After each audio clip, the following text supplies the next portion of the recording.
right, good afternoon. I did want to announce that the afternoon CTF starts at 1 o'clock.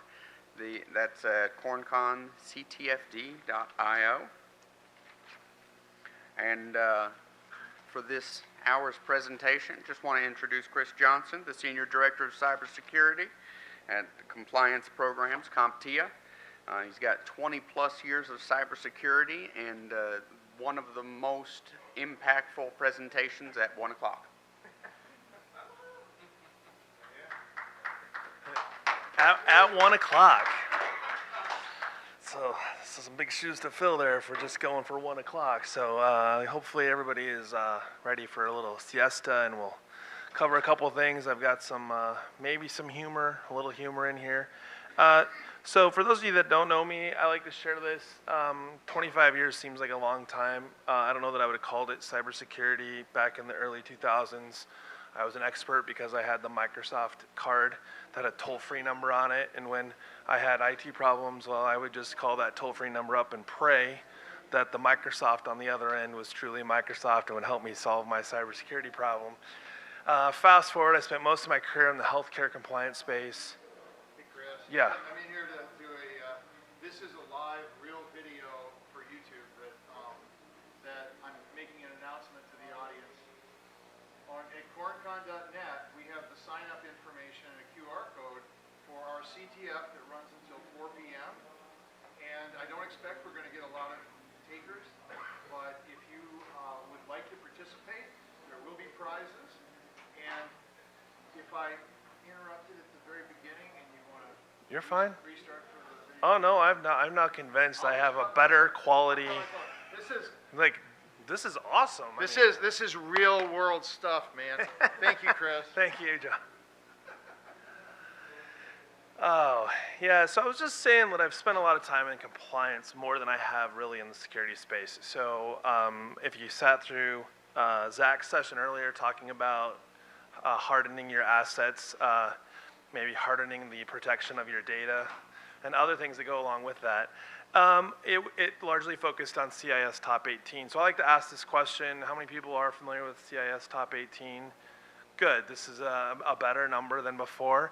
If you're familiar with NIST or any of the other larger frameworks, CIS is a great, if you're remotely technical, CIS Top 18 is a great framework to use to help sort of harden your assets. So today, we're talking about how AI can really have a negative impact on both company culture and potentially even destroy your company. I'm not going to go too deep on how bad it can actually be, because I think the reality is, as we're still a little bit early on in the generative AI adoption in most organizations, there's definitely hope for most of the toxicity that can come along with it to be avoided. So we're going to talk about some of the trends we're seeing, some of the pros. I know everybody's using AI, even if you're not using AI, and then some of the cons around it, and then how do we navigate and sort of keep it healthy.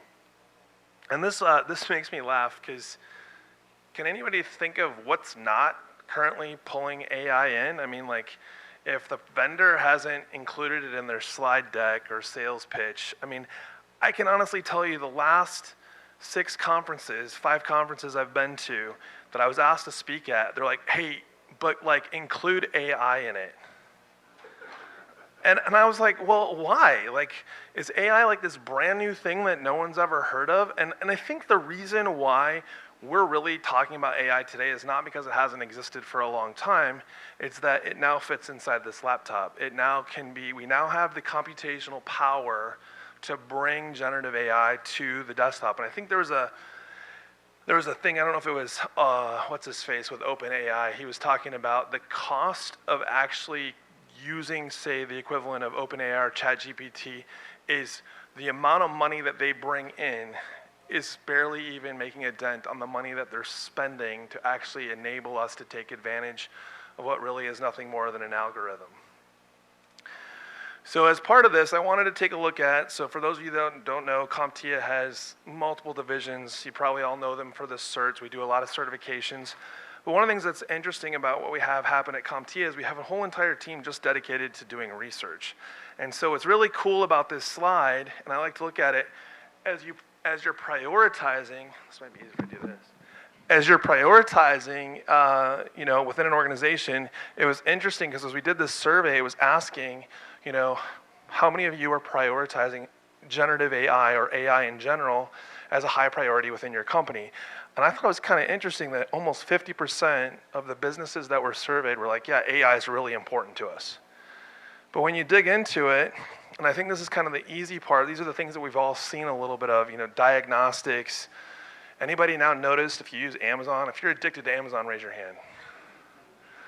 Even if you don't buy anything, you're like making a new list, like, for the new house, for the garage, like, we can do some AI garage door openers. I should do that like sometime near future. We've all been there, done a little bit of that, right? But what's interesting is we see a lot in the media right now talking about the things that are truly negative. Disinformation, the one that's circulating the internet right now, I think the picture of Donald Trump wading through the floodwaters has now been reshared something like 600,000 times. Like, this is what we need. And it's like, well, that may be true. But if you notice the life jacket, the badge is not legible. And I think it was his left hand that he has an extra finger. So, and then there was another one, less political, was the little girl holding the puppy that she salvaged from the floodwaters, and she's got crocodile tears because that's what they asked generative AI to give them. And the tears are actually almost as big as the little girl's eyes. So where does that put us? So where are we investing from an implementation or usage of AI? So I find this interesting, and you guys probably do as well. We all hear about the automation. How many of you really feel that generative AI is doing a good job of automation? What do you think, Zach? Anybody ever use Zapier? Okay. So there's Power Apps. There's quite a few tools out there that, it's not really AI as much as you're stitching stuff together to do the automation, to take away that physical effort. The other one, this is my favorite one, the chatbot. Oh my word. Can people just please stop putting that on their website? You go to a website and it pops up, can I help you? I'm like, I don't know, apparently I'm in the wrong place. All right, so all joking aside, there's definitely some pros, and I like to go through these pros because I think this is where most of us use AI, and I think it's interesting because today, how many are using things like Grammarly? Come on, be honest. If you're not intentionally using it, it's probably turned on in your organization and you don't even know. You're like, what the hell's the G that pops up every time I try to do something? Or the autocorrect. Oh my word, Siri and Android, or Siri and Alexa. Hope I didn't trigger anybody's phones just now. But again, like, it's crazy. Like, do you know how many times I've tried to write corncon today and it rewrites corncon to corn space com? And I'm like, I don't even know if those two words ever go together. So obviously someone did a poor job of programming. How about Copilot? Anybody using Copilot? Yeah, you know what's something great about Copilot is if you actually point Copilot at your SharePoint directory, it does an amazing job of indexing what's there. You ever go search something in Outlook or in the SharePoint folder and none of the results resemble anything that you possibly want to look at? I have discovered that with Copilot turned on, after it's had a chance to index, it's pretty stinking accurate at finding what I want to look for. The other one, ChatGPT, we use this quite a bit internally at CompTIA. And, one of the things that I uncovered with it is it's addicting. I thought it'd be super cool to have it design a duck, a cartoon duck. I thought it'd be a good idea. After I'd made like 15 different ducks, I realized I'd wasted almost 2 hours of my day creating ducks. But again, very positive, brought my emotional state, my mental state to a place I was happy and feeling a lot better about myself. So, I mean, it's not a terrible thing. It just can be not always a pro. All right. So this is the other one I wanted to talk about as we get into some of the pros and the cons. The buying trends, build versus buy. I think at this point in time, I know they had the thing yesterday afternoon where you could build an AI-enabled application or an AI app.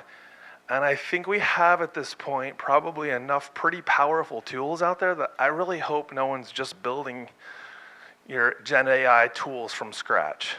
I thought the in-house is just making a perfect example. That's pretty low, but purchasing with AI built in is just skyrocketing. And so some examples that we're seeing in the IT space, and many of you may know some of these or recognize some of these brands. If you're not familiar, I think almost every security company out there that's in the MDM space, probably if they haven't put it in their line card, they tell you when they talk about it. It's kind of like if you do CrossFit, vendors are now like, oh yeah, we got AI in there. It's all over the place, AI.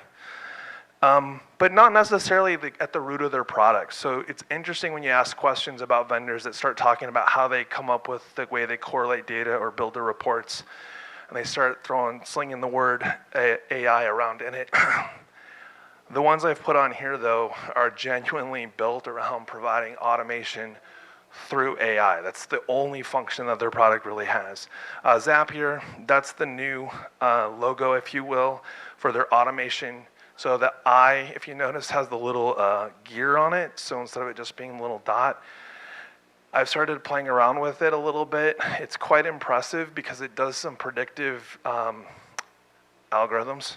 It does some predictive processing, though, when you're building out your workflow that previously you really had to know what you were trying to tie into it. Now, as it sees the way you're starting to piece things together, it goes, oh, I think I know what you want to do, and it helps you get to a level that you probably wouldn't have done on your own unless you've done a lot of this. All right, so other examples of pros. And this is open for anybody that has thoughts on this. These are the ones that we see a lot of predominantly in the cybersecurity space. Has anybody had a bad experience with any of these?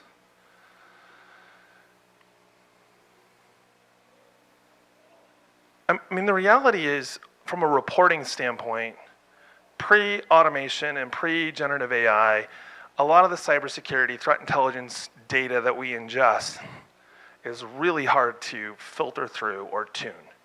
And I think that's one of the biggest areas that we're seeing real value come into the equation of helping us navigate and the uses of generative AI. So some of the cons, how about this? Is anybody dealing with this problem in your organization?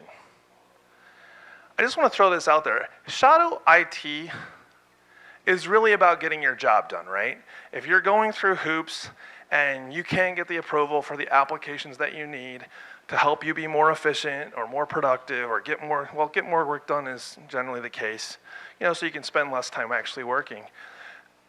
This is the one I have a problem with. Every single vendor out there in the AI, generative AI space that offers their product to you for free. So I was thinking about this the other day.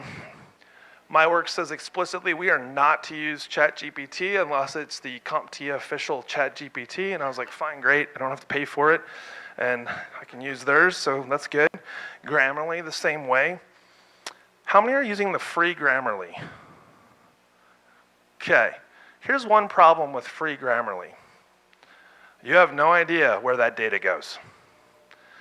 Paid Grammarly is containerized just for your company.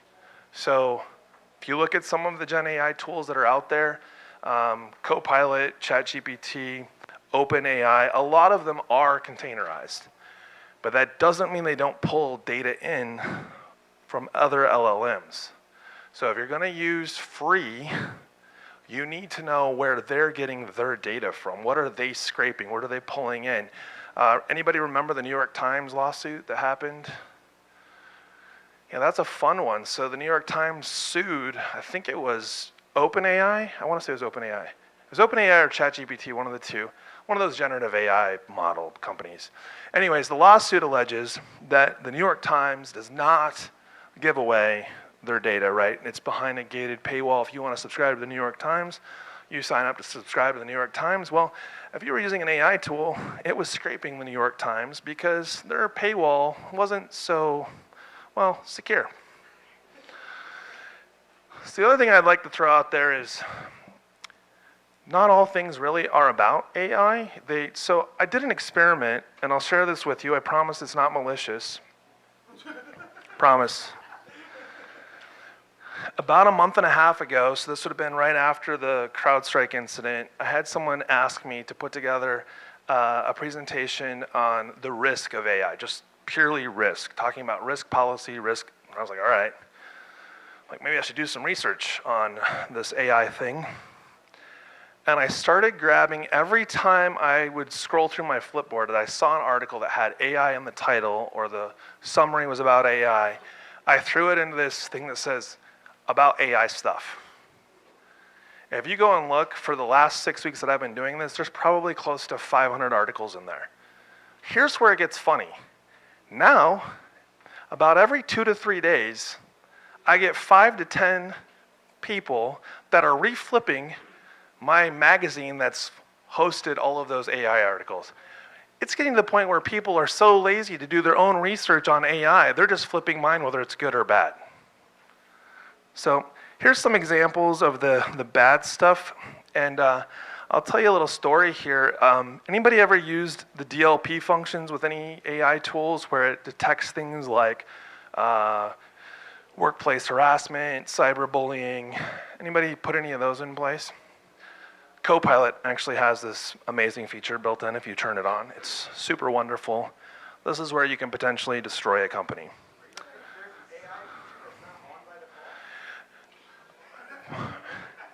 This just in. So you can go into the AI settings for Copilot, and there are some options around company policy that you can enable. So if people are talking to each other in teams, it will identify when they're saying things that maybe aren't appropriate. And in this particular case, the company decided to turn it on and didn't tell anybody about it. And within 24 hours, the leadership team had to have I'll just say it was an emergency meeting. It felt like an emergency considering what they were seeing happening in teams. And they're like, either we're firing half the company or we're turning it off. So what they uncovered, yeah, definitely if it's turned off, it's not hard. Wow. Thanks for sitting so close, Zach. So anyways, what they uncovered is that because generative AI doesn't have any emotion, doesn't understand humor, is not really designed to be humorous, they had what would be considered a toxic work environment just by the contents that were showing up in these Teams conversations that were anywhere from explicit to bordering on what I would probably say in the normal water cooler talk, not behind your screen, would be considered harassment. Like you would genuinely be fired in the real world if it wasn't done on the screen. So, of course, they turned it off, and I got a call from their CISO, Director of Operations, and he said, Chris, he's like, what would you do with this? Obviously, we can't just go fire our whole team, at least not today. We're going to need to go back to number 5 from Josh's session and get some recruitment, hiring strategies in place so we have a good funnel for replacing all those employees. And so what we uncovered, or what he uncovered as we were kind of going through this whole process, was that it in fact was toxic conversation, but not in the traditional sense of they were maliciously going after each other. But if you're a help desk technician and you get frustrated and you use Teams to chat with someone else and your frustration is obvious in your messaging and you're like, hey, fill in the blank, mother, something. I don't want to jump to conclusions. You can put your own words on the end of that. And what they found was that when they had the sit down with staff, or we're going to have the sit down with staff, I said, I think you need to have a conversation around what's appropriate dialogue. I think you genuinely have employees who aren't understanding that while it may be sarcastic, that they're actually raising the stress levels. And people don't like to be called that even if it's a joke. Just be honest, if you get called it enough times, it starts to resonate that may be exactly who you are when you look in the mirror. And we don't want that to happen, right? So they brought somebody in to sort of teach what is more of a proper etiquette for communicating with each other. I can tell you that they've turned it back on with some better tuning, and what they found is that overall, the health of the organization has improved. So they turned it into a good thing, if you will, but the con really is be careful with the AI tools that you turn on because, and Josh and I were talking about this before, if you take a screenshot of it, it's forever. So I got this little audio clip that I wanted to play for you that I think will help you guys really understand how it feels to use AI and be a victim of what it can do to you. 100 meters. Make a U-turn. What the hell? Make a U-turn. It says no U-turns. Make a U-turn. I guess. All right, whatever. Shit. What? Rerouting to Mexico. Are you serious? In 50 meters. Cut through the playground. No! That's insane. I'm pulling over. The fuck you is. Excuse me? I'm not going back, man.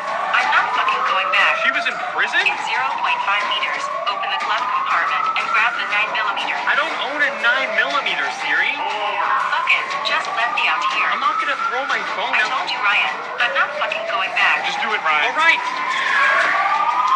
I'll cover you. Go. Cover me? Fucking go. How's she gonna cover us? Oh my God! 100 meters. That's what happens when Siri goes AWOL. So let's talk about the culture fix. I think there's a lot that goes into using AI, a lot like some of the other things that we've heard in other sessions. In fact, yesterday I sat through a session, it was right near the end, was talking about the uses of AI and how to go about evaluating the right way to take advantage of it. And these are easy things that we might say for any number of things in cybersecurity that we talk about within AI. And at the end of the day, it all comes down to governance within the company, the will of the company, clarity within the company. Anybody read The Advantage by Patrick Lencioni? Perfect. Clarity, clarity, clarity, clarity. That's, make sure that message is getting communicated. And then the other one that I'd throw out there that I quote often is Drucker says, culture will eat strategy for breakfast. So if your strategy to implement AI doesn't have already a culture in place that will embrace and support it the way you want it to be done, it will create for a toxic environment. So I stole this from, I copied it. Best form of flattery is plagiarism, right? So I did recreate this graphic, but this is from Gartner, and it's vision, value, adoption, and risk. Ultimately, the value and risk are probably the two most dangerous parts of the equation. Having a vision and adopting something with AI, that part's not hard. But ensuring that it has value after it's been implemented or as you go to implement and the cost that goes along with it, ensuring that that value is still adequate, and then the risks. No matter what it is, it's gonna have risks. So what might some of those risks be? Well, I don't want to try and figure this out all by myself, so surprise, NIST has a framework just on risk for AI. It's way too many pages of a document to include in here, but at the end of this, I'll give you a QR code that has all the resources that I used today, including the graphics, the white paper that the graphics came out of for the data visualization. But what's interesting about this is the first thing it says to do is to use governance and then measure, manage, map. And it's a repetitive cycle that as you're building this out, you're gonna need to do the same thing over and over and over again to make sure that the prioritization is being done correctly. And so I like to drill down a little bit into the governance piece. The policies, process, and procedures. How many of you find yourself extremely frustrated with your policies? Anybody used ChatGPT to write a policy? Why not? Yeah, why not?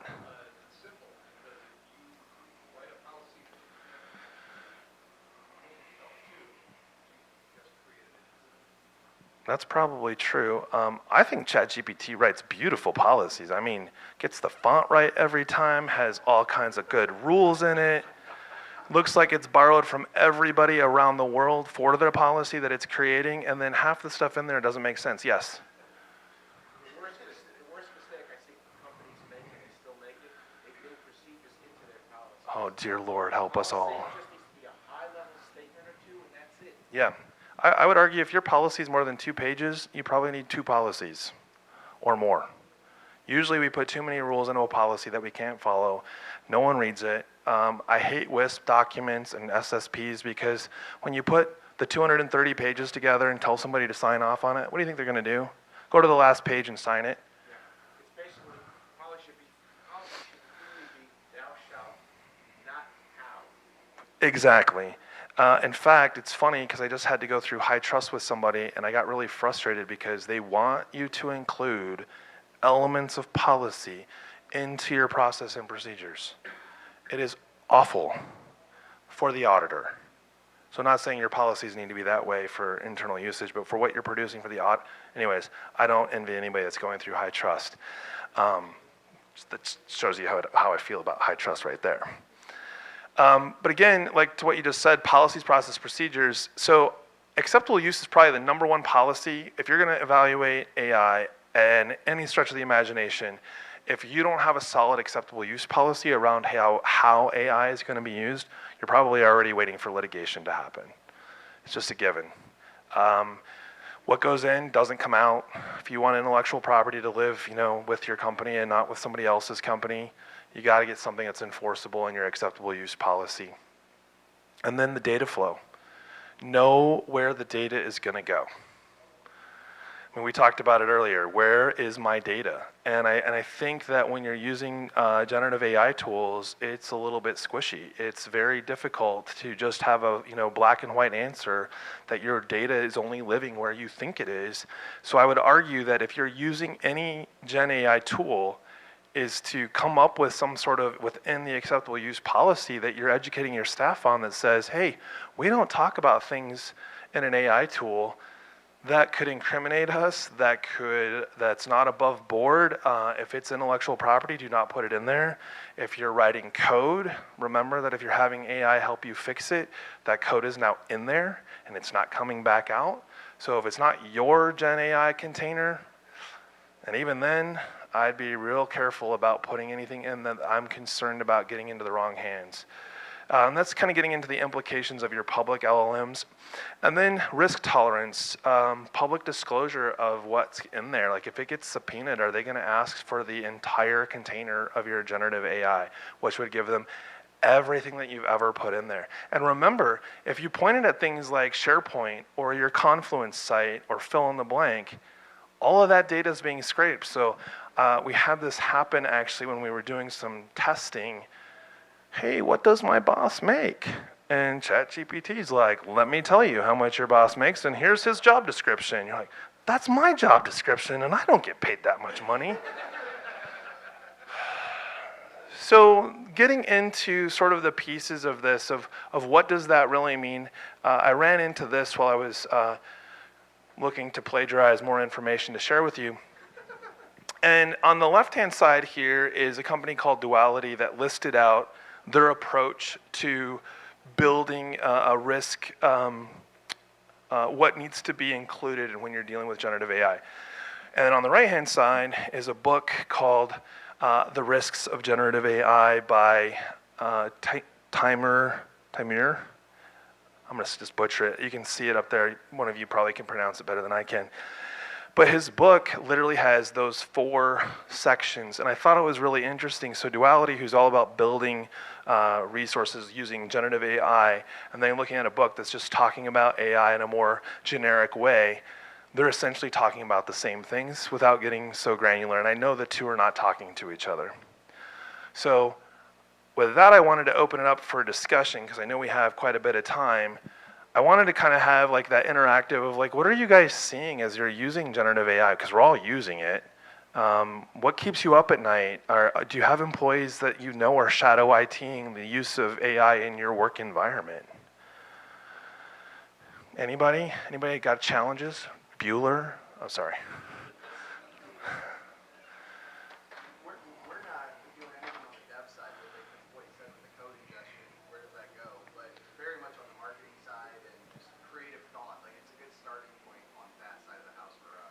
Well, and if I'm not mistaken, but you made that first slide in your deck with Canva, That was Canva. I mean, that's another and thing. that Why- uses why AI does it need AI? for a lot of reasons. I don't know about that. Well, we can talk about it later. I'll give you some examples of. No, I'm just kidding.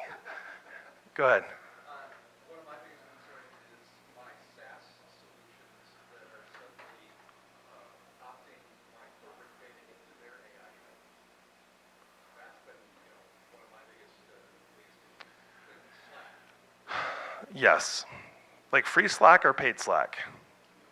Sure. Well, paid Slack, how many times do I have to continue to opt back out of the next version of AI training? Fair. And you see that also with like Zoom AI, summary tools, Plod, and some others. Yeah. So at CompTIA, we've got this program called the Trustmark, which is helping IT service providers navigate the CIS Top 18 and some other controls. But that makes me think of like third-party vendor management. And one of the things that I haven't seen a lot of is specifically around determining or asking the questions to your vendors on how do you use AI. And that's the product level. And then once you've got that kind of maybe answered, ask them to show you how within their own company they use things like AI tools and whether or not they're willing to disclose, what type of security posture does their company have? Because if you look at a lot of these AI vendors, I say vendors, I'm not talking about the companies that have been around that are now incorporating AI, but companies that literally yesterday didn't exist and now they have some sort of AI in the name. Those are the companies that really scare me because I know that when I bootstrapped my company, I was not spending money on things like security and prioritizing that. I was worried about getting my product out there so someone could give me money. Any other questions? And I will tell you, there's, I think I included it in here, I think. If not, if you don't see it, I have a spreadsheet that is a series of questions that when you're evaluating vendors, it's kind of like a risk profile, but it revolves heavily around how they use AI. So if they use it in the product, if they use it to do analytics, if it's like a SOC team, what AI tools are they using? Are they pulling it in from another vendor? What other sources are they pulling data in from? Because the reality is if you know some of those things, you can real quickly shut off a conversation with a vendor who's not willing to disclose where their data is coming from. Yeah. I had a quick data point. When we brought on a new partner, they asked us if they could just ingest all of our documentation to their OpenAI instance, which it wasn't containerized and whatnot, so they had their own policy, but they wanted to ingest all of the vendor documentation to make it easier. So it's funny you said that. I thought I'd pull this slide up because it's one that I think goes hand in hand. The number one place that we're starting to see AI getting used is, where did it go? Oh yeah, software. But it's the other places that's kind of scary too, like infrastructure. We're using AI to design and facilitate building infrastructure. It's an algorithm. Like, can you imagine if we designed a neighborhood around using an AI tool? Like, how come this cul-de-sac just has a dead end and there's no way to actually get to it? Like, AI is not that intuitive, right? Like, but that's what we're doing. We're actually trying to use AI as a crutch in the workplace. And if it's used correctly, it's an amazing thing. Any other questions? Yeah.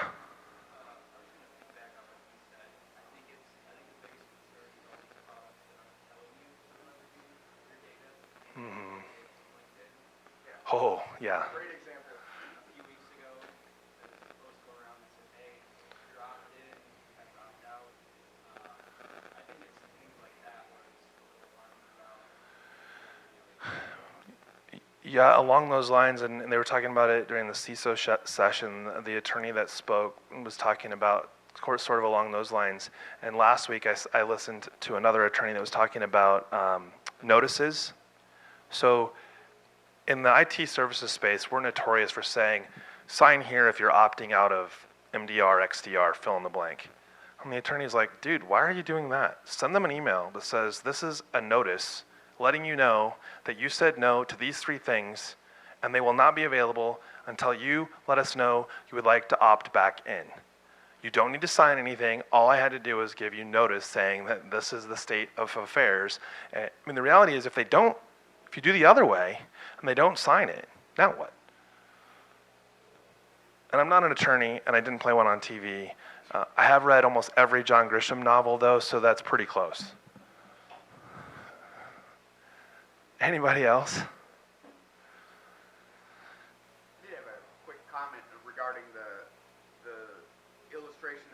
about the company monitoring the text Sure. platform that they were using. And you said after they revised the policy and did some education, the culture of the company dramatically increased. Do you think that's a factual assessment, or do you think they just went underground and started using Discord? Discord's blocked. No, that's a great question. So I actually, last week, I guess it's been 2 weeks now, I actually got to go spend time in their office, and it was definitely a culture shift was happening. Some of the things that they still are struggling with are like, the technician that has, used Google and whatever other tool he can to try and solve the problem that he can't figure out, goes to the, director of operations, and the director's like, oh, you got to do this. But if the technician would have read the standing operating procedures, he would have known that.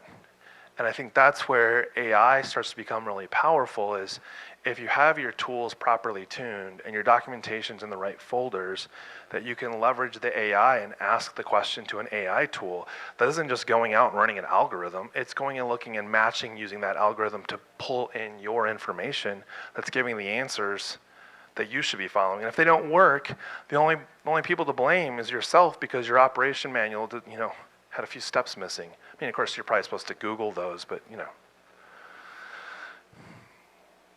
Anybody else?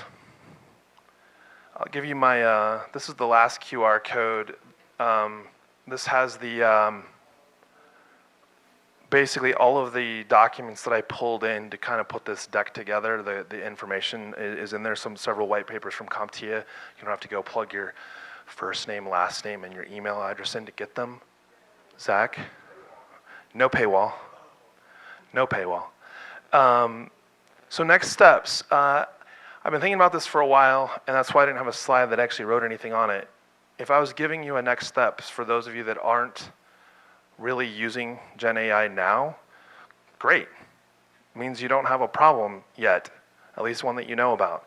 I would encourage you to start with taking a look at the NIST framework around AI and ask yourself some questions around how is this going to be governed, who's going to champion it. It needs to be someone that can enforce it, so probably someone in the leadership team, maybe business owner. And the second one is make sure that your entire organization understands the impact and the implications of using an AI tool. So one of the things I used to see when I was at the school district is that every teacher wanted to bring in their Echo Dot so they could play music. That's the only reason they wanted it. I'm like, that cannot be the only reason, because I'm pretty sure your cell phone works pretty good at playing music. But anyways, so they would just show up and call IT and be like, hey, we need you to come hook this up. I'm like, I do not need another conversation with Alexa. It's bad enough. You've heard Siri. So can you imagine having an Echo Dot in every classroom because some PTA decided it was a good idea to, spend money? They're only $10, $20. Let's put them in every classroom. What are the implications of that? What's the impact? Funny enough, that was the least of our problems. It was the Sonos speakers that they put in all of the library and the emotional distressing zones where they had the Sonos, music that's playing to help you de-escalate. Well, the kids figured out how to hack that. About 2 seconds, we had things coming out of those speakers that music was not the problem. So know the implications. And then the last one would be make sure that your acceptable use policy calls out clearly that there are repercussions for employees that choose to go around the rules that you've put in. So that's all I had. I didn't want to, me talking for an hour is dangerous, so you got 40 minutes. If you have any other questions, otherwise I'll be here for the few minutes between now and the next session.